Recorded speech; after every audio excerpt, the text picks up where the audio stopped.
Newcastle United are clearly in need of investment after Rafa Benitez worked a minor miracle to guide them into the top half of the Premier League upon in their first season back in the big time, but appear to be operating on a sell-to-buy policy.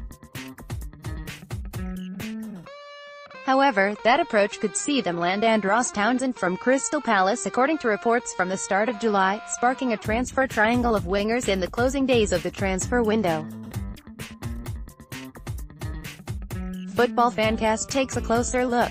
Townsend returns to Newcastle. Townsend enjoyed a successful period at Newcastle in the first part of 2016, joining Palace after he was unable to prevent their relegation to the Championship. It was clear that Townsend thrived on the pressure and expectation at such a historic club, and Sky Sports report that a £17 million bid would be enough to secure his return to the Northeast.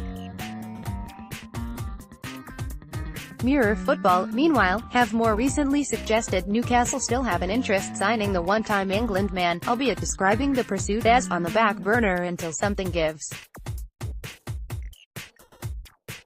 Matt Ritchie to Stoke on that something could well be the sale of Ritchie. Sky Sports report that Mike Ashley will demand £15 million from recently relegated Stoke City for the wide man, who himself dropped down into the second tier to help the Magpies get back into the top flight in 2016.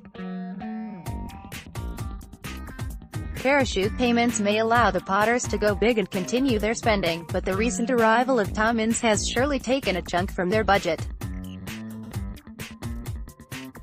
Balassi goes back to Palace. Balassi moved to Goodison Park 2 summers ago, but it is fair to say that the tricky wideman struggled to replicate his Palace form, even before the horrendous injury that sidelined him for an entire year. Back to fitness, and facing renewed competition out wide from Carlson and Theo Walcott, Balassi is reportedly a player Everton would be willing to let go.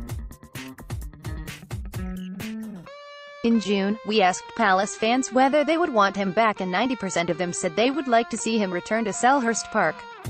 Palace need to kickstart their summer activity, and they could do a lot worse than securing the return of a popular player to replace the trickery of Townsend.